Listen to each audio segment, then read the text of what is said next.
निरंतर नित्य इस कृष्ण कथा का श्री वृंदावन धाम, ब्रजभूमि की पावन धरा, श्री वृंदावन, श्री ठाकुर जी का पावन धाम, ऐसे इस स्थान मिथिला कुंज से जहां पिछले 29 वर्षों से निरंतर कथा, निरंतर नाम संकीर्तन, युगल नाम संकीर्तन चल रहा है, ऐसे स्थान से आप सब लोग इस कथा का आनंद ले रहे हैं। आप सबका बहुत बहुत धन्यवाद, आभार। देखिए, स्थान की बड़ी महिमा है। आप कहीं कथा श्रवण करें घर में, उसका एक अलग लाभ होता है। किसी देव नदी के किनारे कथा श्रवण करें, उसका एक अलग लाभ होता है। किसी देव वृक्ष के सन्मुख उसके सानिध्य में अगर आप कथा श्रवण करें, उसका अलग लाभ होता है। लेकिन आप विचार करें, आप सब लोग जो घरों में बैठ के कथा श्रवण कर रहे हैं, वैसे तो आप सब अपने घरों में बैठे हुए हैं, लेकिन फिर भी आप विचार करें, यह कथा जो वृंदावन धाम से, वह भी ऐसे पावन पुनीत स्थान से जहां निरंतर संकीर्तन चल रहा है, एक उस स्थान से आप कथा श्रवण कर रहे हैं, और साथ ही परम पूज्य गुरुदेव भगवान के श्रीमुख से, और जहां स्वयं श्री हनुमान जी महाराज सखी रूप में विराजित हों, जहां प्रेम भाव से विराजित हों। देखिए, कहते हैं ज्ञान से ज्यादा महिमा प्रेम की कही गई है श्रीमद् भागवत जी में। वृंदावन तो ब्रजभूमि तो प्रेम की भूमि, ऐसे स्थान से आप सब लोग कथा श्रवण करें, यह आप सबका सौभाग्य है। और सौभाग्य के साथ साथ आप सबके ऊपर श्री गुरु कृपा भी है, तभी आप यह कथा संभव हो पा रहा है, आप सब श्रवण कर रहे हैं। लेकिन आगे आप सब लोग अब कथा श्रवण करें, उससे पूर्व मैं आप सबसे निवेदन करूं, जो यहाँ नाम संकीर्तन यज्ञ चल रहा है, उसमें आप सब भी अपनी आहुति प्रदान करें। आहुति चाहे आप थोड़ी आहुति दें या ज्यादा आहुति दें या और भी ज्यादा दें। कहते हैं जितना गुड़ डालिए उतना मीठा होता है। आज के समय में लगभग हर व्यक्ति की कुछ न कुछ आकांक्षा है, इच्छा है कि हमारे पुत्र अच्छे नंबरों से पास हो, हमारा व्यापार अच्छा चले, हमारे घर में जो विघ्न बाधाएं वो सब दूर हो। तो इन सब का कहीं ना कहीं एक मूल मंत्र जो है, जो मूल है, कि अगर आप बहुत ज्यादा समझ नहीं आ रहा है क्या किया जाए, तो सबसे बस एक ही आश्रय है कि आप श्री ठाकुर जी का नाम का आश्रय लें, भगवान नाम का आश्रय लें, तो सभी पाप नष्ट होते हैं। और यहाँ तक कि एक बार श्री नारद जी ने भगवान से पूछा कि भगवान आपका निवास कहाँ, आप रहते कहाँ है? तो भगवान ने कहा, बोले ना हम वसामि वैकुंठे योगी नाम हृदय न च मद्भक्ता यत्र गायन्ति तत्र तिष्ठामि नारद। बोले नारद, ना मैं वैकुंठ में निवास करता हूँ, ना ही मैं योगियों के हृदय में निवास करता हूँ। तो श्री नारद ने पूछा, भगवान आप फिर रहते कहाँ हैं जब आप वैकुंठ में नहीं रहते, योगियों के हृदय में नहीं रहते? बोले मद्भक्ता यत्र गायन्ति तत्र तिष्ठामि नारद। बोले जहां मेरे भक्त, जहां साधु महात्मा सन्यासी, जहां वैष्णव मेरा नाम संकीर्तन करते हैं, वहीं मैं निवास करता हूं। तो आप विचार करिए, स्थान जहां पिछले 29 वर्षों से निरंतर श्री ठाकुर जी यहाँ विराजित हैं, यहाँ विराज रहे हैं, क्योंकि यहाँ उनका युगल नाम संकीर्तन चल रहा है। ऐसे युगल नाम संकीर्तन में आप सब भी अपनी आहुति प्रदान करें। कोई उत्सव हो, कोई जन्म दिवस का हो, कोई वैवाहिक वर्षगांठ हो, या किसी शुभ कामना में, या कोई समस्या भी है, तो किसी भी कामना से आप एक दिन का युगल नाम संकीर्तन करवाएं। एक दिन के युगल नाम संकीर्तन की सेवा राशि केवल और केवल 1500 रुपए है। आप 1500 रुपए आप अकाउंट के माध्यम से, गूगल पे के माध्यम से, या किसी भी अन्य माध्यम से आप ट्रांसफर करके एक दिन के लिए आप यहाँ अपने नाम गोत्र से आप यहाँ संकीर्तन करा सकते हैं। साथ ही आप एक महीने, अभी श्रावण महीना आने वाला है, श्रावण के बाद भाद्रपद, फिर आश्विन, कार्तिक, ये सभी बड़े अनुकूल मास हैं, बड़े शुभ मास माने गए हैं। श्रावण को, भाद्रपद को, भाद्रपद में श्री ठाकुर जी है, आश्विन जो पितरों का मास माना जाता है, माँ भगवती का मास माना जाता है, और कार्तिक तो जो स्वयं भगवान का स्वरूप है। ऐसे मास में आप सब लोग एक महीने में निवेदन करूंगा, आप युगल नाम संकीर्तन कराएं। इसकी सेवा राशि केवल 15,000 रुपए की है। साथ ही यह संस्था जो निरंतर पिछले काफी समय से दीनहीन जनों की सेवा में सदैव तत्पर है, वृंदावन में ही नहीं अपितु प्रतीक वृंदावन जो बिहार मिथिला की पावन धरा पे स्थापित है, वहां पर भी निरंतर सेवा का कार्य चल रहा है। वहां पे भी आप इस संस्थान के सदस्य बन सकते हैं, जिसकी सेवा राशि केवल 21,000 रुपए की है। आप 21,000 रुपए प्रदान करके आप इस संस्थान के आजीवन सदस्य बन जाएंगे। आपको एक सदस्यता प्रमाण पत्र दिया जाएगा। साथ ही आप जब भी वृंदावन यहाँ आएंगे तो आपके यहाँ निवास के लिए बढ़िया AC कक्ष 3-4 दिन आप यहाँ निःशुल्क निवास कर सकते हैं। आपके लिए भोजन प्रसाद आदि की सारी सुदृढ़ व्यवस्था संस्थान की ओर से की जाएगी। और साथ ही साथ जो आप सेवा राशि प्रदान करेंगे वो भारतीय आयकर अधिनियम ATG के तहत कर मुक्त भी होगा। आप उसमें छूट लाभ भी प्राप्त कर सकते हैं। आप उससे अधिक भी दान कर सकते हैं। बाकी आपकी जितनी क्षमता, जितना सामर्थ्य, कहते हैं यथाशक्ति यथावक्ति, जितना सामर्थ्य हो आप उतना सहयोग प्रदान करें। साथ ही मैं आप सबसे निवेदन करूं कि जो पूज्य सदगुरुदेव भगवान का एक संकल्प है, एक प्रकल्प है कि श्रीमद् भागवत जी का एक भव्य मंदिर बने। भागवत जी का मंदिर यानी वहां अंदर कोई प्रतिमा या कोई मूर्ति विशेष नहीं, श्रीमद् भागवत जी का साक्षात दर्शन हो, सभी श्लोकों का दर्शन हो, सभी अक्षर ब्रह्म का दर्शन हो। वेद में अक्षर ब्रह्म का बड़ा महत्व गाया गया है कि कोई भी अक्षर जो है वो परमात्मा का स्वरूप होता है, और 18,000 श्लोक जिनको लिखा जाएगा उसका तो बड़ा महत्व होगा। आप दर्शन करें। अभी आप कथा श्रवण करते हैं, आपको इतना आनंद आता है, और आप कल्पना करें जब आप उस मंदिर में प्रवेश करेंगे तो आपको कितना आनंद आएगा, तो मैं आप सबसे निवेदन करूंगा आप भी उसमें सहयोग कर सकते हैं। उसका सहयोग राशि कोई बहुत ज़्यादा नहीं है, केवल 1 ईंट की आप सेवा प्रदान करना चाहें तो उसकी सेवा राशि 501 रुपये की है। एक श्लोक लिखवाना चाहें तो उसकी सेवा राशि 5100 रुपये की है। मार्बल ग्रेनाइट पत्थर पे आपके नाम से वो श्लोक लिखा जाएगा। और साथ ही उससे अधिक भी आप सहयोग प्रदान करना चाहें तो वह भी कर सकते हैं। और यहाँ जो मिथिला कुंज में जो साधु महात्मा जो निवास कर रहे हैं उनके लिए आप अपने किसी तिथि या किसी मुहूर्त से आपकी इच्छा हो कि नहीं हम साधु वैष्णव भंडारे में सहयोग प्रदान करें, या 5 साधु या 11 साधु या 21 साधु या एक ही साधु या जितने भी आप भोजन प्रसाद कराना चाहें तो आप 5 साधुओं के लिए 501 रुपये, 11 साधुओं के लिए 1100 रुपये और 108 साधुओं के लिए आप 11,000 रुपये की सेवा, कुछ भी आप अपनी शक्ति अनुसार आप भेज सकते हैं। और आप जब यहाँ भेजेंगे, आप दर्शन करेंगे, आपको बाद में वीडियो आदि प्रेषित किया जाएगा कि यहाँ जो सेवा चल रही है। मैं तो आप सबसे कहूँगा एक बार आप जब भी संभव हो, अभी तो वैसे कोरोना काल है लेकिन अब कोरोना अब धीरे धीरे जब विश्राम की ओर होगा, आप वृंदावन आएंगे तो मिथिला कुंज जरूर पधारें। यहाँ श्री ठाकुर जी का दर्शन करें, श्री हनुमान जी महाराज का दर्शन करें और साधु संतों का दर्शन करें, क्योंकि दर्शन से बड़ा लाभ मिलता है। और दर्शन परमात्मा का हो या साधु संतों का हो, वो आपके सभी पापों को नष्ट करता है। तो मेरा आप सबसे निवेदन, आप सब जुड़ें, केवल एक फोन कॉल दूर हैं, आप अपना मोबाइल उठाइए और टेलीफोन उठाइए और जो नंबर आपके टेलीविजन स्क्रीन पे चल रहे हैं वहां आप संपर्क करें। कार्यालय के अधिकारी पदाधिकारी आपसे चर्चा करेंगे, आपको पूरी जानकारी प्रदान करेंगे और आप जुड़ पाएंगे। मेरा आप सबसे निवेदन, आप भी इस पावन पुनीत यज्ञ नाम संकीर्तन महायज्ञ में अवश्य जुड़ें और जुड़ करके धर्म, अर्थ, काम, मोक्ष चारों पदार्थों को प्राप्त कर अपने इस जीवन में आनंद को प्राप्ति करें, क्योंकि आनंद अगर जीवन में आ गया फिर किसी चीज की आवश्यकता नहीं होती है। तो आप सब लोग अवश्य जुड़ें। अब मैं अपनी वाणी को यहीं विराम करूंगा। पूज्य महाराज श्री के पावन सानिध्य हम सब लोग चलेंगे, जो जहां हैं वहीं से एक बार बड़े प्यार से मुस्कुराते हुए बोले राधे राधे। श्री वृंदावन बिहारी लाल की जय। भगवत चरणानुरागी श्रोता समाज, आप जहाँ बैठे हैं वहीं से अपने अपने मन को सुस्थिर रखते हुए चारों युगों के समस्त वैष्णवाचार्यों के चरणों के रज को अपने मस्तक पर धारण करते हुए एवं समस्त वैष्णवों के चरणों की रज को अपने शीश पर रखकर अपने अपने इष्ट श्री राम कृष्ण के मंगलमय, मधुमय तथा आनंदमय नाम को अपने गले का हार बनाते हुए श्रीमद् भागवतोक्त सत्संग का लाभ प्राप्त करने का सफल प्रयास करें। जय श्री राधे। अभी आपने सुना, बहुत बढ़िया बात श्री हरिवंश जी ने कही, उसमें थोड़ा सा निवेश करना चाहता हूँ। निवेश माने स्पष्टीकरण। श्रीमद् भागवत महापुराण का जो मंदिर बनेगा उसमें 18,000 श्लोक, 60,40,000 अक्षर होंगे। जब आप उसमें प्रवेश करेंगे तो ग्रेनाइट पत्थर पर समस्त अक्षरों सहित समस्त श्लोकों के दर्शन करेंगे और मध्य में, बीच में दिव्य सिंहासन पर परमहंस परिव्राज का आचार्य जगतपति दिनेश, भगवान श्री नंद नंदन के अभिन्न अवतार श्री सुखदेव जी, जो श्यामला सलोना सुंदर स्वरूप वाले विराजमान रहेंगे और नीचे श्रोत्र श्रेष्ठ पांडुकुल भूषण परीक्षित जी कथा श्रवण करते रहेंगे। ये मूर्तियां अवश्य रहेंगी। दर्शन और उसमें आवाज निकलेगी श्रीमद् भागवत महापुराण के श्लोकों की, गदगद हो जाएंगे। अच्छा, आइए, प्रसंग चल रहा था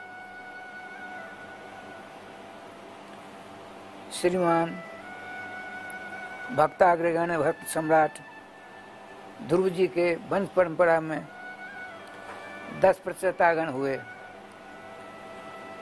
उनका और देवर्षि नारद जी का संवाद चल रहा है।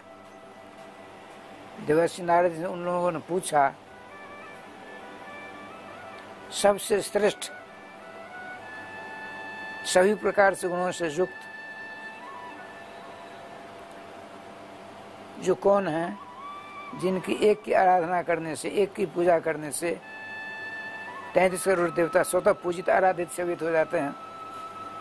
इस पर श्रीमान नारद जी ने कल बताया तज्जन्म तानि कर्माणि तदायु तन्मनोवचः निर्णाम जेने विश्वात्मा शब्यते हरिश्वर। कल बात आई थी। उसी मानव का जन्म धन्य है जो मानव शरीर प्राप्त करके भगवान के नाम रूप लीला धाम का स्मरण चिंतन भजन करता है। उसी के कर्म धन्य हैं जो भगवान निमित्तक कर्म करते हैं। उसी के आयु धन्य है कि आयु प्राप्त करके भगवान की भक्ति करता है। उसी का मन धन है, धन्यवाद का पात्र है, जो भगवान में लगा रहता है।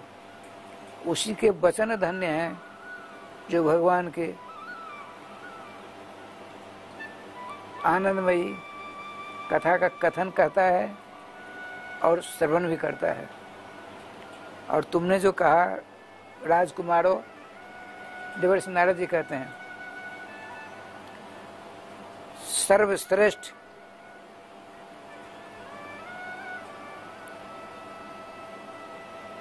सर्वगुणों से युक्त श्रीमान भगवान वल्लभाचार्य जी कहते हैं सर्वतो विशिष्ट तत्व एक है। कौन सा तत्व है? तो अंतःकरण मद वाक्यम सावधानतया शृणु कृष्णात् परम नास्ति तत्वं बस दोष विवर्जितम। हे अंतःकरण, हे मेरे वैष्णव लोगों, सावधान होकर श्रवण करो। सबसे विशिष्टतम तत्व श्री कृष्ण तत्व है। अन्य ने बहुत सारे तत्व हैं, उन तत्वों में दोष है। दोष जानते हैं? दोष। किंतु भगवत तत्व जो है, श्री कृष्ण तत्व जो है, सर्व दोष विवर्जितम, जिसमें किसी प्रकार का दोष ही नहीं रहता है। आद्याचार्य भगवान ने पहले ही कहा था, आद्याचार्य भगवान श्री निम्बारकाचार्य ने, स्वभाव तो उपास्त समस्त दोष, जिसमें स्वभाव से ही किसी प्रकार का दुर्गुण का लेश नहीं है। और स्वभाव से ही जैसे आग का स्वभाव है गर्माहट पैदा करना, पानी का स्वभाव है शीतलता प्रदान करना, पृथ्वी का स्वभाव है गंध प्रदान करना, इसी प्रकार से भगवान का स्वभाव है, उसमें अवगुण का लेश नहीं, गुण गुणों का समूह खजाना है वो। ऐसे भगवान सर्वेश्वर स्वयं अपने मुखार से गीता में कहते हैं वेदेश सर्वे राघव वेद्य, समस्त वेदों की समस्त दिशाओं के द्वारा मैं एक जानने योग्य पदार्थ हूँ, मुझसे बढ़कर दूसरा कोई पदार्थ है ही नहीं। भगवान श्री कृष्ण कहते हैं मत्ता पड़तर मनानत किंचित धनंजय, हे अर्जुन, मुझसे बड़ा कोई तत्व नहीं है, इसीलिए आंख बंद करके मुट्ठी बंद करके आओ मेरी शरण में। गीता का उपसंहार होता है, कहते हैं सर्वधर्मा परित्यज्य मामेकम शरणं व्रज, समस्त धर्मों का मूढ़तः त्याग कर दो, अब मुझे एक मेरी शरण आ जा। एक ही तो बड़ी विचित्र बात है।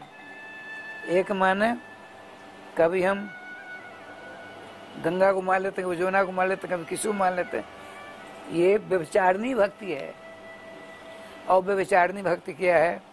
एकम अन्य देवतोपासना गंधराहित्यम, दूसरे देवी देवता की उपासना भजन पूजन रूपी जो दुर्गंध है उससे रहित होकर, तभी काम चलने वाला है। नहीं तो गंगा के गंगादास, जमुना के जमुनादास और प्रयाग के तो प्रयागदास जी, क्या समाचार है? तो काम नहीं चलने वाला है। जितने तीर्थ संसार ब्रह्मांड में है, सारे तीर्थ गंगा जी में, और वह गंगा भगवान सर्वेश्वर की अंगूठा से प्रकट होती है। तो कहीं जाने की क्या जरूरत है जी? कहीं नहीं।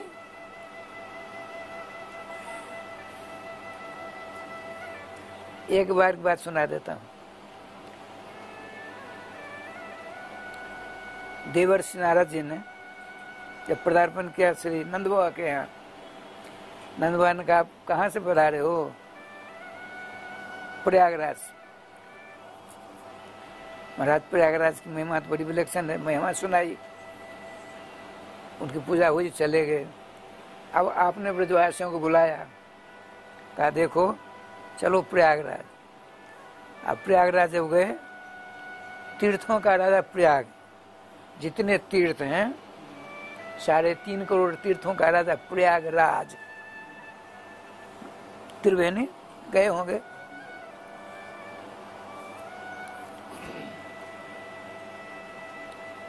देवर्षि नारद जी भगवान ने तीर्थों का राजा बना दिया, तिलक कर दिया। अभिमान हो गया, अहंकार हो गया।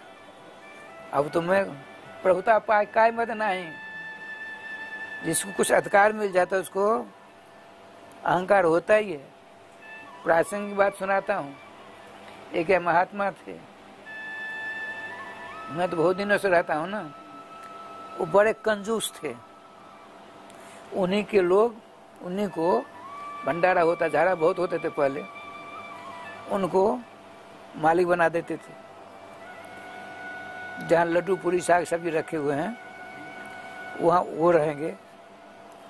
अब 50 टोकरी जाना चाहिए लड्डू, 20 टोकरी भेजेंगे तो काम चलेगा? 50 टोकरी चाहिए जिसमें 20 टोकरी भेजा, बचा दिया, गाली देते सब चले गए। भंडारा करते हैं, काम तो गड़बड़ हुआ ना। थोड़ा सा अधिकार मिला कि अहंकार हो गया। अरे वो खूब खर्च करो, खूब खर्च करो। राष्ट्रीय जग में भगवान श्री कृष्ण जानबूझकर कर्ण को भंडारी बनाया, अर्जुन को दान देने के लिए रख दिया, जो दुर्योधन को। दुर्योधन कर्ण में बड़ी मित्रता थी। कर्ण ने कहा खूब लुटाओ, समाप्त हो जाएगा। लेकिन कर्ण के हाथ में चक्र था, चक्र का चिन्ह बीच में।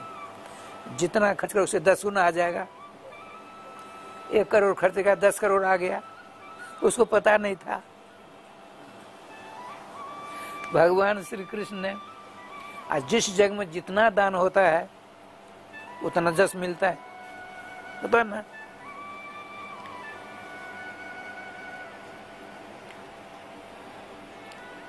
दुर्योधन ने कि क्या चाहिए, 1 लाख, 10 लाख ले जाओ। क्या करें लेकर के? अरे ले जाओ, ले जाओ, कोठार समाप्त करना है। अब वहाँ 10 लाख भेज दिया तो वहाँ 1 करोड़ आ गया। इसीलिए खूब चकाचक जस हुआ। जितना दान करोगे उतना आएगा, जितना खर्च करोगे उतना आएगा। न कंजूसी करोगे जय गोपाल हो जाएगा। श्री वृंदावन बिहारी लाल की जय। अब ठाकुर जी देखिए, प्रयागराज को अहंकार हो गया, हम तीर्थों के राजा। देवर्षि नारद जी पहुंचे, अहंकार में बैठे थे। प्रयागराज तीर्थराज प्रयाग, कहा प्रयागराज क्या बात है महाराज, हमको श्री कृष्णचंद्र ने समझ तीर्थों का राजा बनाया।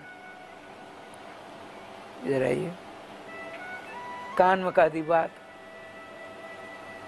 तो टैक्स देने आते हैं तो हाँ, हर एक साल सभी तीर्थ आते हैं, हमको कर देते हैं, टैक्स देते हैं। बही खाता दिखाइए, दिखने लगे। सब आए। वृंदावन का नाम ही नहीं था, वृंदावन का नाम नहीं था। नारद जी ने कहा हुआ श्री कृष्ण आपको ठग लिया।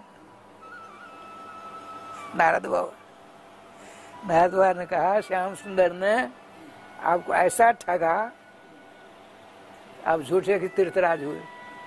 अरे टैक्स देने वाले रजिस्टर में वृंदावन का नाम कहाँ आया? इसलिए आप अधूरे हो, पूरा राजा नहीं हो। तो भगे भगे प्रयागराज पहुंचे, श्री भगवान श्री कृष्ण के पास। तीर्थराज क्या बात है भगवान, आपने हमको क्यों ठगा? हमने तो नहीं कहा था हमको तीर्थराज बना दो, आपने अपने आप मुझको तीर्थों का राजा बनाया। क्या हुआ? सब टैक्स देने आते हैं, कर देने आते हैं, लेकिन वृंदावन तो कभी नहीं आया। भगवान बनावटी क्रोध करते हुए मूर्ख कहीं का, हमने तीर्थों का राजा बनाया कि अपने घर का राजा बनाया है? वृंदावन मेरा अपना निजी घर है, बताइए। तक मुंह लटकाए चला गया। अब क्या हुआ, कितना भी कोई पाप करेगा और त्रिवेणी जाकर डुबकी लगाएगा ना, तो त्रिवेणी सारा पाप ले लेता, निष्पाप कर देता। प्रयागराज हजारों लाखों लोगों का पाप लेकर के काले हो गए। नारद जी ने कहा क्या हो गया? तो लोगों ने स्नान करके सारा पाप हमको दिया, हम काले हो गए, देख लो बदबू निकल रही है। क्या कोई उपाय बताइए? उपाय है, आप चले जाओ ब्रजोराज कोष में, धूल में लोटपोट हो ना, ठीक हो जाओगे। इधर तो वहां पहुंच गए, इधर देवर्षि नारद जी नंद बाबा के पास प्रयागराज की महिमा सुनाई। प्रयागराज ने श्री कृष्ण से कहा, कन्हुआ भैया बूढ़ा हो गया, कभी प्रयागराज नहीं गया। देवर्षि नारद जी बड़ी महिमा बताई। तो मेरा विचार है चल तुम भी चल, चलो। अभी जा ही रहे हैं, उधर से बड़ी बदबू आ रही है। एक काला कलौटा बड़ा लंबा चौड़ा आदमी आ रहा है, उसके शरीर से बदबू निकल रही, हवा। सबने कमरा बंद किया। थोड़ी देर बाद नंदवासों के सामने में उसे काला बदबू निकल रही थी, ब्रज में आकर लोटपोट होना शुरू कर दिया। बिल्कुल चकाचक हो गया, बदबू चली गई, प्रकाशित हो गया। नंदवार इधर हो भैया, इधर हो। क्या आपका क्या परिचय है? मैं तीर्थराज प्रयाग हूँ। आपके शरीर से बदबू निकल रही थी, काले कलोटे थे। समस्त संसार के लोग आते हैं, तीर्थ में स्नान करते हैं, तीर्थराज प्रयाग में। सारा पाप हमको दे जाते हैं, हम पाप से बोझिल हो गए, शरीर से पीप निकलने लगी, बदबू निकलने लगी। देवर्षि नारद ने कहा जो ब्रज की रज में जाओ, लोटपोट हो जाओ, ठीक हो जाओगे। तो आपके सामने देखा आपने, हम ठीक हो गए, चले गए। भगवान कृष्ण का देखा बाबा,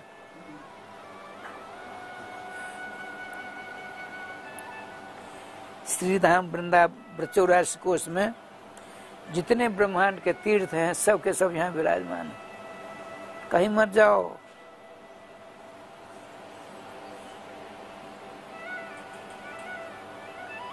अहंकार बड़ी बुरी बलाई है। अहंकार से छुटकारा यदि कोई प्राप्त करना चाहे, भगवान के नाम की शरण ले ले।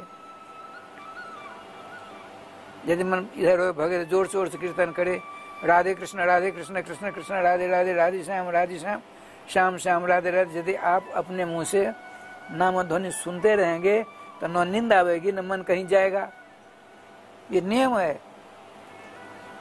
कीर्तन करेंगे, आप झाड़ू लगाते कीर्तन करते रहते हैं, हम सुनते हैं, तो उससे क्या होगा? मन कहीं नहीं जाएगा। अब हम सुनते भी रहेंगे, आपके द्वारा हम भी सुनते, सब लोग सुनते हैं, कितना आनंद है। माला झोली लेने से समय आने पर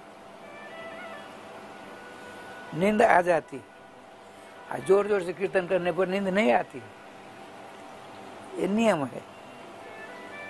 ठाकुर जी का विधान देखिए। श्रीमान प्रचेतागणों ने कहा सर्वश्रेष्ठ तत्व कौन है? श्री नारद जी ने कहा श्री कृष्ण तत्व से बढ़कर दूसरा कोई तत्व नहीं है। उसी कृष्ण तत्व को कोई राम कहते हैं, कोई कुछ कहते हैं, कोई कुछ कहते हैं। तत्व एक होता है, नाम अनेक होते हैं। जैसे 100 घड़ा रख दीजिए पानी भर करके बाहर, और सूर्य का प्रकाश सब में जाएगा ना, तो क्या कहेंगे? 100 सूर्य हो गए। सूर्य तो एक है, उसका प्रतिबिंब गया है। इसी प्रकार कृष्ण एक है, उसका अंश अनेक हैं। आप में भी कृष्ण, मुझ में भी कृष्ण, आप में, सब में कृष्ण है। यदि कृष्ण की सत्ता नहीं रहे तो पंखा नहीं चल सकती। नहीं चल सकता पंखा। कृष्ण की ही सत्ता से सब उद्भासित हो रहे हैं। इसीलिए श्री नारद जी ने कहा सर्वश्रेष्ठ तत्व ब्रह्मांड में यदि है श्री कृष्ण तत्व है, तो उनकी पूजा आराधना करो। कोई दृष्टांत देकर समझाइए हमको। तो आपने दृष्टांत दिया, जथा तरोर मूल, कल बात आई थी, जथा तरोर मूल निषेचने न, तरु कहते हैं पेड़ को, गाछ को, वृक्ष को।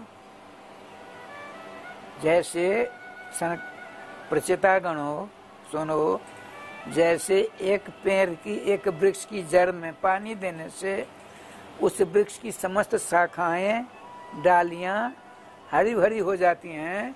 अलग अलग डालियों पर पानी डालने की आवश्यकता नहीं होती है।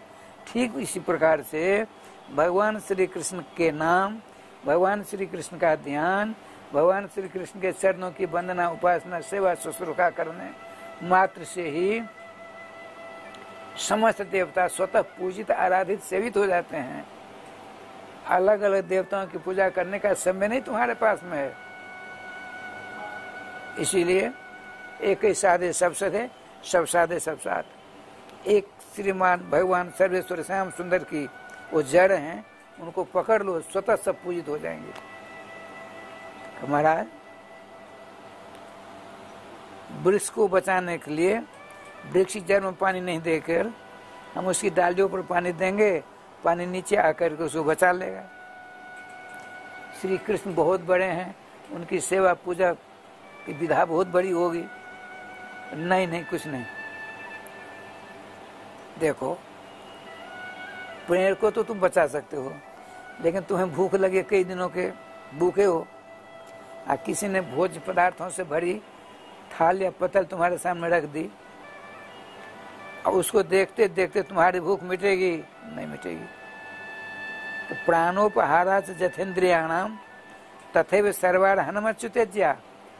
देवर्षि नारद जी कहते प्रचेतागणों सुनो, जैसे दाल भात रोटी साग को उठाकर मुख में देते हो, मुख प्राण ने यह नहीं सोचा दाएं हाथ ने भोजन दिया, बाएं हाथ ने दिया, इसको शक्ति मत दो। आंख ने नहीं दिया, इसको शक्ति मत दो। कान ने दिया, इसको शक्ति मत दो। पाम ने नहीं दिया, उसको शक्ति मत दो। ऐसा सोचता है? नहीं सोचता है। पाम से लेकर के सर तक सबों को शक्ति प्रदान करता है भोज्य पदार्थ। मुख प्राण के द्वारा समस्त अंग शक्ति पहुंची न, ठीक उसी प्रकार से भगवान श्री कृष्ण की आराधना, उनकी उपासना, उनकी सेवा, उनकी पूजा, उनकी शुश्रूषा अकेले एक ही करने से सबों की हो जाती, अलग अलग करने की जरूरत नहीं पड़ेगी। कैसे? हस्तिपादे सर्वपदे निमग्ना। हाथी के पाम के चिन्ह में जितने पशु होते हैं, उन सबों के समस्त पशुओं के पाम उसमें समा जाते हैं ना। हाथी का पाम बड़ा होता है। इसी प्रकार से एकमात्र श्री श्याम सुंदर की आराधना करो, सब ठीक हो जाएगा। अब क्या चाहते हो? तो आप हमारे ऊपर बड़ी कृपा किया, आपने सर्वश्रेष्ठ तत्व का निरूपण किया। हम भी एकमात्र भगवान सर्वेश्वर श्याम सुंदर के नाम, रूप, लीला, धाम आदि का स्मरण करके उनको प्राप्त हो जाएंगे। उनकी पूजा करते हैं, देवर्षि नारद जी प्रस्थान करते हैं। ये उत्तान पाद के वंश की परंपरा का वर्णन यहाँ तक हुआ। अब स्वयंभू, मनु और शत्रुवा जी के 5 संतान थे ना, 2 बेटे प्रियव्रत और उत्तानपाद, 3 बेटियां आकुति, देवहूति, प्रसूति। इन तीनों कथा आप लोगों ने सुनी। उत्तानपाद की वंशावली सुनी, अब प्रियव्रत की बात सुनिए। श्रीमान परीक्षित कहते हैं, भगवान आपने स्वयंभू मनु के सबसे बड़े पुत्र, जिनका नाम था प्रियव्रत। प्रियव्रत माने यदि आप भी प्रियव्रत हो, सुंदर व्रत को, सुंदर व्रत का अनुष्ठान करो। सबसे सुंदर व्रत क्या है? भगवान श्याम सुंदर का नाम। हम अपने जीवन में कुछ नहीं करेंगे, न एकादशी करेंगे, न परिक्रमा करेंगे, न हरिवासर करेंगे, न मंगल व्रत करेंगे, न किसी तीर्थ आदि का चक्कर काटेंगे, कुछ नहीं करेंगे, न सत्यनारायण भगवान पूजा करेंगे, हम एकमात्र भगवान नाम ही लेंगे, निर्णय ले लिया। यही सुंदर व्रत है। ऐसा व्रत जिसने लिया वही प्रिय व्रत हो गया। यदि आपकी इच्छा हो हम प्रिय व्रत बने, अरे प्रियम माने सुंदरम व्रत नियम जैसा सो प्रिय व्रत। एक नंबर व्रत ले लीजिए। एक नंबर क्या है? भगवान नाम। हम भगवान के नाम ही लेंगे और कुछ नहीं करेंगे। न हमसे सेवा होगी, न हम झाड़ू लगा सकते हैं, हम नीचे बैठ ही नहीं सकते हैं, फिर कैसे काम चलेगा? एकमात्र भगवान के मंगलमय नाम का व्रत ले लीजिए। हम हमेशा सोते बैठते उठते चलते फिरते टट्टी पेशाब करते हुए भी नाम ही लेंगे। ऐसा आप नियम ले लीजिए, आप प्रिय व्रत हो गए। देखिए श्रीमान स्वयंभू मनु ने कहा प्रिय व्रत, देखो मानव शरीर मिला है भगवान का भजन करने के लिए, लेकिन तुमको सृष्टि करनी है, यूं ही नहीं होगा। जो तपस्या करो। राजकुमार थे, गुरु पिताजी का आदेश मिला, चले एक पर्वत पर चोटी पर गए।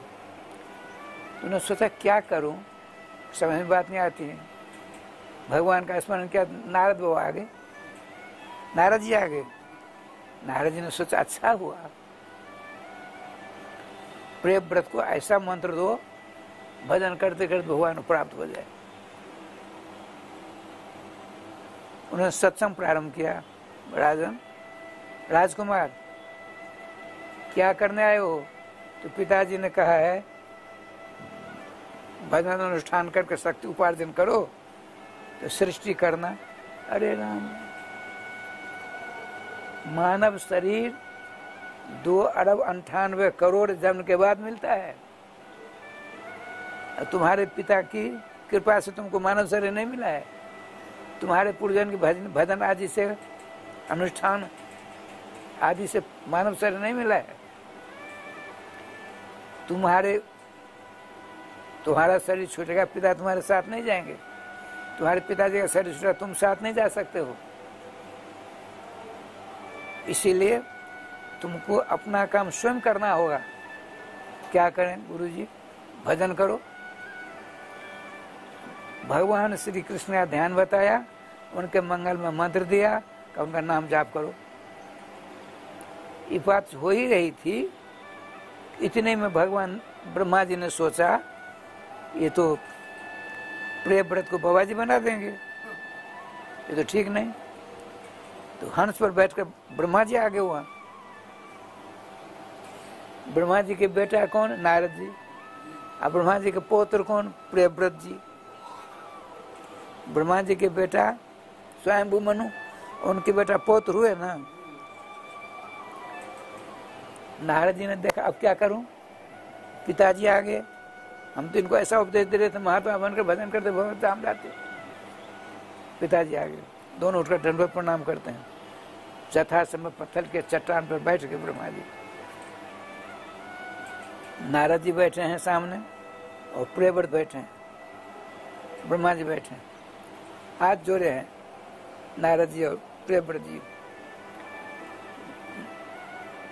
ब्रह्मा जी ने कहा नारद जी सुनो, प्रियव्रत तुम ही सुनो, तुम राजकुमार सुनने लायक बात कहता हूं। दो मानव हैं, दो मानव। एक ने क्या किया, सोचा हम जाते हैं जंगल में भजन करेंगे। गया भजन करने के लिए, वहाँ खूब खाया पिया मस्त मस्ती में रहता है, भजन पूजन छूट गया। एक है शादी विवाह करके लड़के बच्चे पैदा करता हुआ, जो अतिथि अभ्यागता है उसकी सेवा करता है, साथ महात्मा की सेवा करता है, सत्संग करता है, भजन करता है। इन दोनों में कौन बड़ा है सो बताओ। ब्रह्मा जी ने नारद जी से प्रियव्रत से पूछा प्रश्न। नारद जी ने कहा जो घर में है वही बढ़िया है। सही बात, बाहर जा करके बिगड़ गया, गुमराही हो गया, उससे बढ़िया तो घर में है, उससे तो बढ़िया है ना। प्रियव्रत ने भी कहा, प्रियव्रत नारद जी तुम जाओ, चलो अब दोबारा नहीं आना, जाओ। चले गए। प्रियव्रत ने कहा, बाबा हमको क्या कहते हो दादाजी बताओ। सुनो, भजन करके शक्ति उपार्जन करो, शक्ति आ जाएगी तो सृष्टि में मदद मिलेगी। ठीक है। चाचा दादा दोनों चले गए, भजन करते हैं, कई हजार वर्ष तक भजन किए। इनको यह स्त्री है पुरुष है लोहा सोना ज्ञान नहीं था। प्रियव्रत जी को रात दिन का ज्ञान नहीं था, स्त्री पुरुष का ज्ञान नहीं था, सोना मिट्टी का ज्ञान नहीं था। इतने भजन करने लगे। इतने अब क्या होता है, पूर्व चित्ती नाम के अप्सरा को ब्रह्मा जी ने भेजा। परम सुंदरी थी, उसके केस में 2 जूटियां थीं, उन्हें खुशबूदार फूल लगे हुए थे। वो चल रही थी, उसके आभूषणों की, उसके नूपुरों की आवाज, चूड़ियों की खनखनाहट, आभूषणों की झंझनाहट, अब भ्रमर जो चक्कर काटते थे उनकी गुनगुनाहट, ये त्रिवेणी जैसी रूप तीनों ने धारण कर लिया। आवाज वो चिट्ठी चलती है, उसके पीछे हजारों घोड़े उसके मस्तक फूल जो थे उसकी खुशबू लेने के चक्कर काट रहे हैं, मानो कोई कुलपति जा रहे हैं, उनके पीछे हजारों ब्रह्मचारी विदा ध्वनि करता हुआ चल रहे हैं। इस प्रकार से प्रवचित आकर वहाँ खड़ी हो गई। कहाँ? जहाँ प्रियव्रत जी राजकुमार प्रियव्रत ना आंख बंद करके भजन कर रहे थे। उसने आभूषणों की झनकार करनी शुरू कर दी। धीरे धीरे धीरे इनके नेत्र खुले। वो जो ब्रह्मचारी जी थे प्रियव्रत जी, उनका नेत्र खुल गया। उन्होंने तो स्त्री पुरुष का ज्ञान था ही नहीं। आपने पूछा, आओ महात्मा जी आओ, आपका बड़ा सुंदर स्वरूप है, आपके शरीर से खुशबू निकल रही है, आपकी ये सब क्या है, ये सब चीज उनको ज्ञान नहीं। वो तो भजन करने वाले भगवान थे, भजन।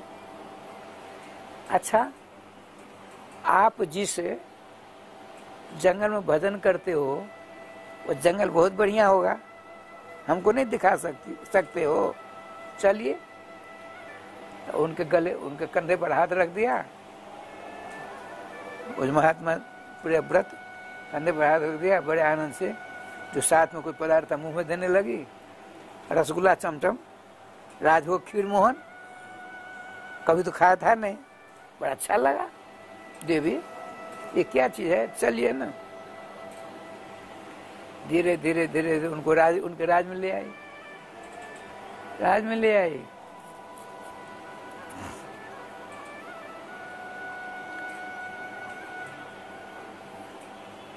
चक्रवर्ती सम्राट थे ही। हजारों वर्ष बीत गए,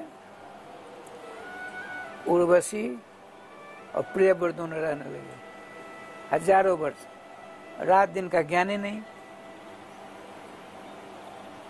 अभी तक लड़का बच्चा कुछ नहीं, उसका हाथ भाव कटाक्ष में जाए गोपाल। एक दिन बाहर आए तो संध्या हो गई। मंत्रियों ने पूछे, क्यों भाई ये क्या है? रात क्या चीज है? रात दिन का ज्ञान ही नहीं था। मंत्रियों ने कहा, देखिए ब्रह्मा जी की सृष्टि का विधान है, रात्रि दिन, स्त्री पुरुष, सुख दुख, हानि लाभ, जीवन मरण, ये द्वंद्व है, हम नहीं जानते। अंधेरा क्यों हुआ? रात्रि हो गई, नियम है, रात्रि बाद दिन, दिन के बाद रात, है ना। उनको तो इसका ज्ञान नहीं था। अच्छा, विश्वकर्मा बोलो, विश्वकर्मा डर के मारे विश्वकर्मा आ गए। इतना भजन किए थे, विश्वकर्मा आ गए। क्या देखो, एक पहिया का रथ बनाओ, 2 पहिया नहीं होना चाहिए। अब देखिए मस्त है, एक पहिया का रथ बनाओ, इतना प्रकाश करो, इतना प्रकाश करो, जब जब सूरज डूबने लगेगा मैं बैठ करके दूसरा सूर्योदय कर दूंगा। डर के मारे विश्वकर्मा ने रथ बना दिया। दिन था ठीक है, शाम होने लगी, बैठ गए, चक्र काटने लगे। 7 दिन बीत गए, अब 24 घंटों के दिन ही हो गया। हाहाकार मच गया। ब्रह्मा जी आए, बेटे तुमने ये क्या किया, क्या किया, रात को बंद कर दिया तुमने। पिताजी मैं अपने राज में अंधेरा नहीं होने दूंगा, इसीलिए एक पहिया का रथ बनवाया है। सुनो, यदि 24 घंटों तुम्हारे प्रजा काम ही काम करेंगी तो थकावट कर मर जाएगी। इसीलिए हमने रात दिन दोनों का विधान किया है। ये सृष्टि की परंपरा है, उसको मत तोड़ो। अच्छा, अब रथ को तोड़वा दिया, तब तो 7 समुद्र हो गए। 7 बार चक्कर काटा, 7 समुद्र। तो सबसे पहले खारा पानी का समुद्र हुआ, फिर गन्ने का रस का समुद्र हुआ। उस बहुत लोग हैं, सृष्टि है। उसके बाद शहद का समुद्र हुआ, दूध का समुद्र हुआ, जामुन का रस का समुद्र हो गया, मट्ठा का समुद्र हुआ, 7 समुद्र बन गए। धीरे धीरे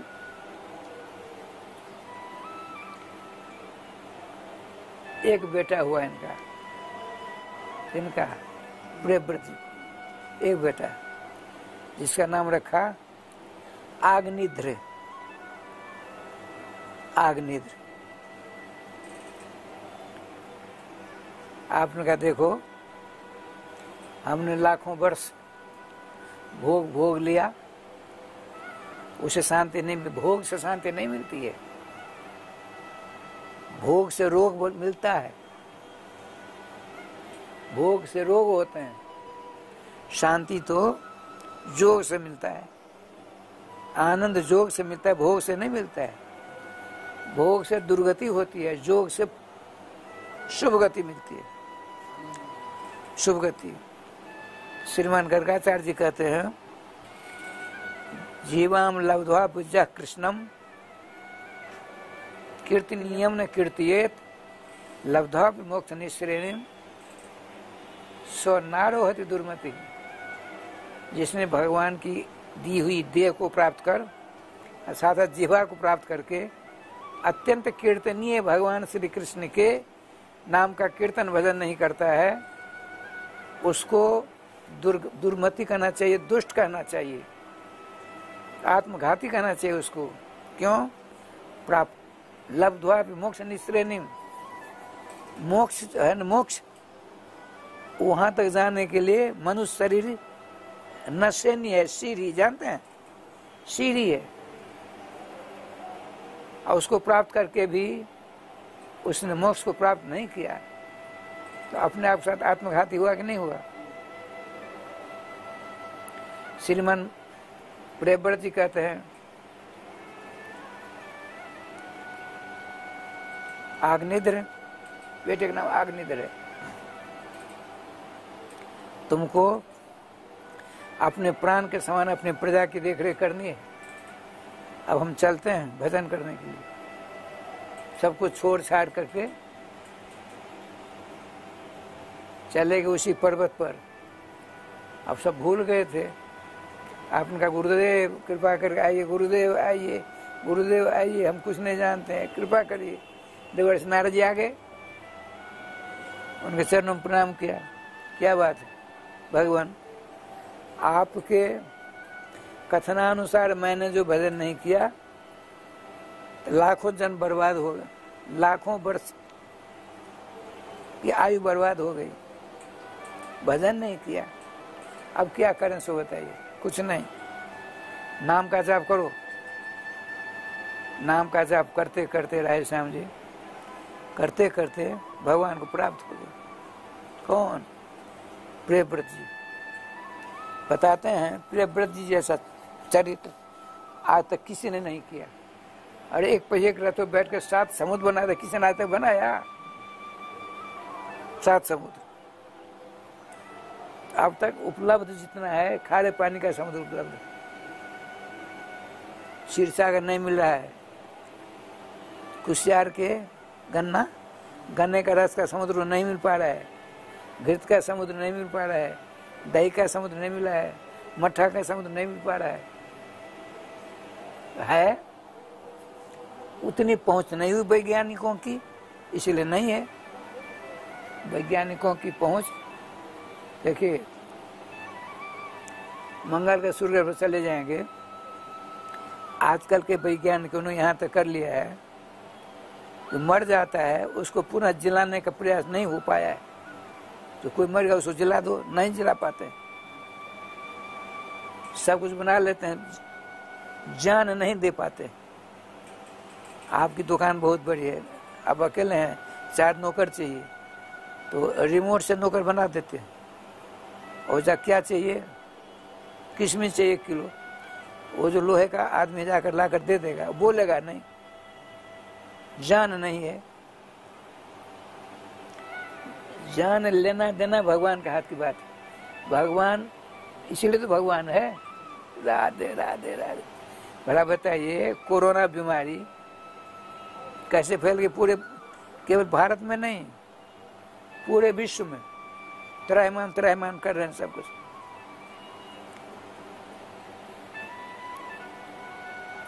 दुख का घर है संसार। संसार में जब तक रहोगे तब तक शांति नहीं मिल पाएगी। शांति कहाँ है? शांति जहाँ उधर हम जाते नहीं है। समस्या ये, शांति है भगवान नाम में, भगवान के ध्यान में, संतों की सेवा में, अपने से बड़ों के सत्कार में शांति है। लेकिन करेंगे तब ना, सुनने से तो काम नहीं चलेगा। हमको बड़ी भूख लगी, आपके पास हम गए, आपने फटू ला कर दे महाराज, अब उसको हम देख रहे हैं, सेब संतरा नाशपाती बहुत बढ़िया है, देखने से भूख जाएगी। आप मेरे बदले में आप ही भोजन कर लेंगे तो जाएगी मेरी भूख। जिसको भूख लगती है उसको भोजन करना पड़ता है, जिसको प्यास लगती है उसको पानी पीना पड़ता है, जिसको मृत्यु से भय लगता है उसी को एकमात्र भगवान के मंगलमय नाम की शरण ले लेनी चाहिए। जो नाम की शरण लेगा मृत्यु उसको कुछ नहीं कर सकती। स्पष्ट कहते हैं भगवान श्री कृष्ण की माता देवकी जी महारानी कहती हैं, मृत्यु व्याल भीतः पलायन सर्वान लोकान निर्भयं नाधिगच्छत् तत्पादाब्जं प्राप्य यदृच्छाद्यो स्वस्थ से ते मृत्युरस्मात् अपैति। मरण धर्म हम और आप मानव ने, इसका नाम है मर्त्यलोक। मर्त्यलोक क्या है? यहाँ मरते हैं लोग, इसलिए मरण धर्म। मरणम एवं धर्म जैसा सो मरण धर्म। अपने लोग मरण धर्म है, मरना पड़ेगा ही, कोई ताकत नहीं बचा ले। है ताकत, कौन सी ताकत है? भगवान नाम। यदि भगवान के नाम का आपने राधे श्याम जी बड़ी बड़ी नौकाएं बना ली तो मृत्यु कुछ नहीं बिगाड़ सकती है। आपने परसों तरसों कथा सुनी है ना, मृत्यु आई तो उसके मस्तक पर पांव रख करके श्रीमान ध्रुव जी चले गए, ध्रुव लोग।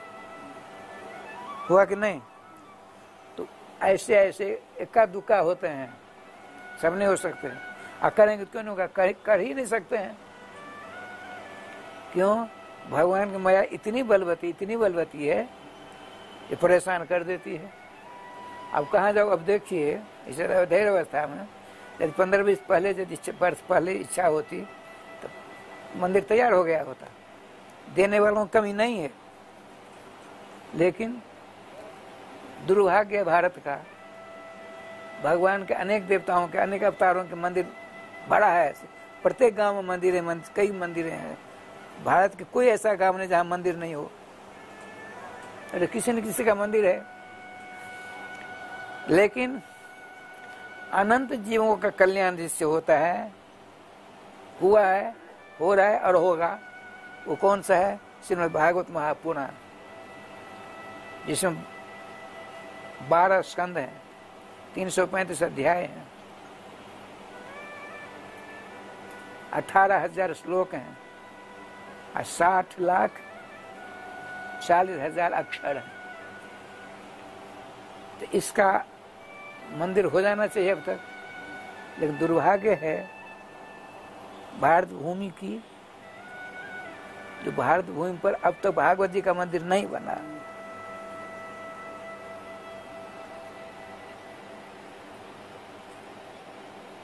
भगवान श्री कृष्ण स्वयं भागवत जी के रूप में होते हैं।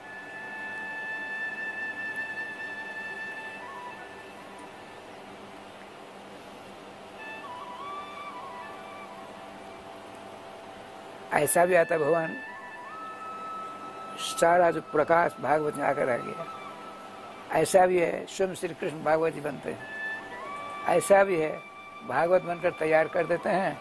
आज उद्धव श्री वृंदावन मथुरा बिहारी कृष्ण वृंदावन बिहारी के पास आते हैं, देते हैं, वो आते राधा रानी के पास, उन्होंने मोहर लगा दी श्रीमद की, श्रीमद् भागवत महापुराण।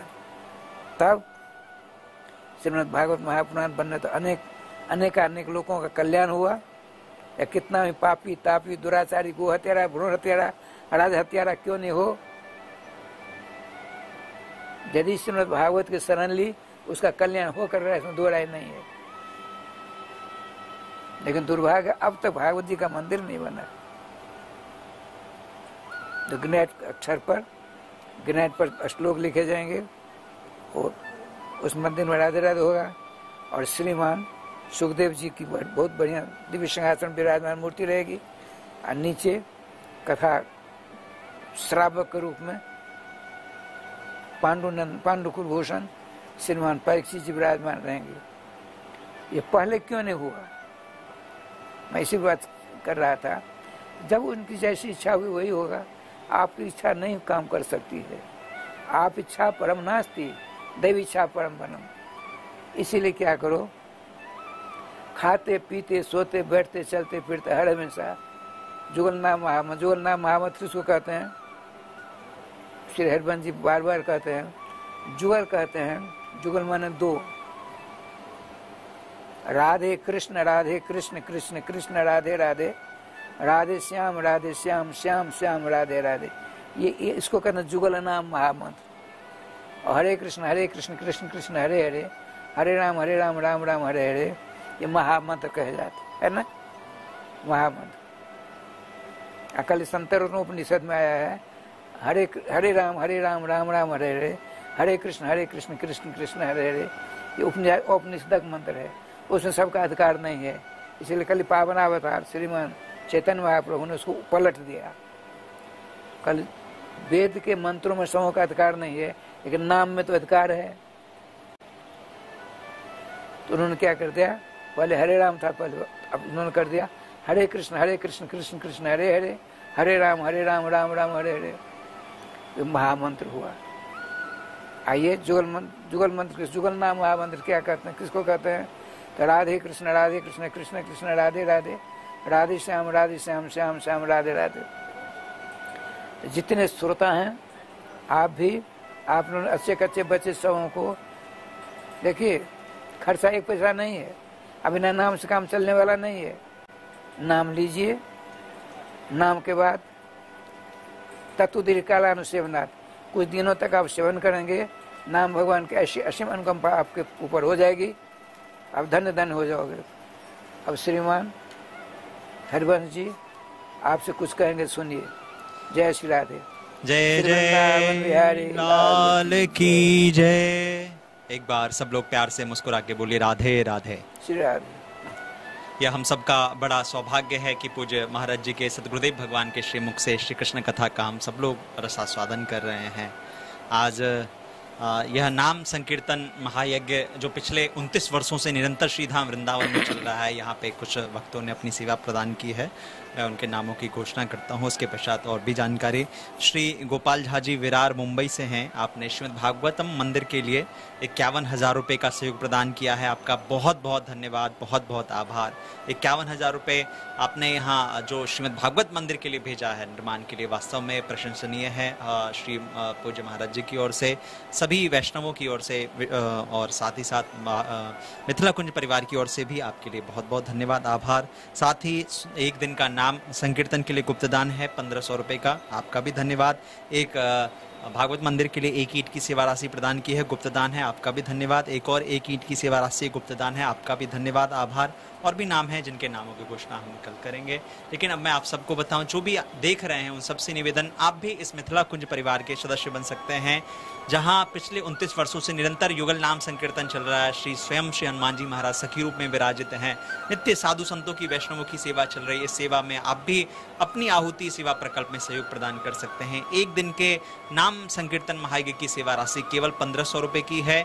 1 महीने की सेवा राशि 15,000 की है। साथ ही आजीवन सदस्यता के लिए 21,000 की है, जिसमें आपके नाम से नित्य एक साधु महात्मा यहाँ भोजन प्रसाद ग्रहण करते हैं। साथ ही जब भी आप वर्ष में 3-4 दिन यहाँ आएंगे, वृंदावन आएंगे, तो मिथिला कुंज में आपके लिए निवास के लिए AC कक्ष, सुदृढ़ व्यवस्था, भोजन प्रसाद की व्यवस्था संस्था की ओर से रहती है, जिसमें आप सारी व्यवस्था आपको प्राप्त होता है। मैं आप सबसे निवेदन करूंगा, आप सब जुड़ें।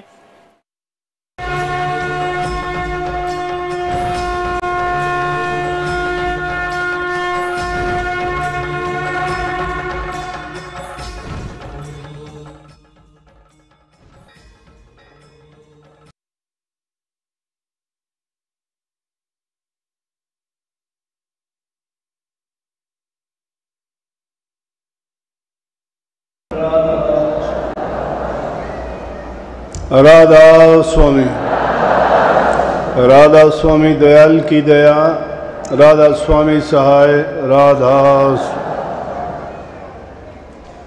प्यारी साध संगत जियों, जितने भी सत्संगी भाई बहन सत्संग लाभ के लिए उपस्थित हुए हो,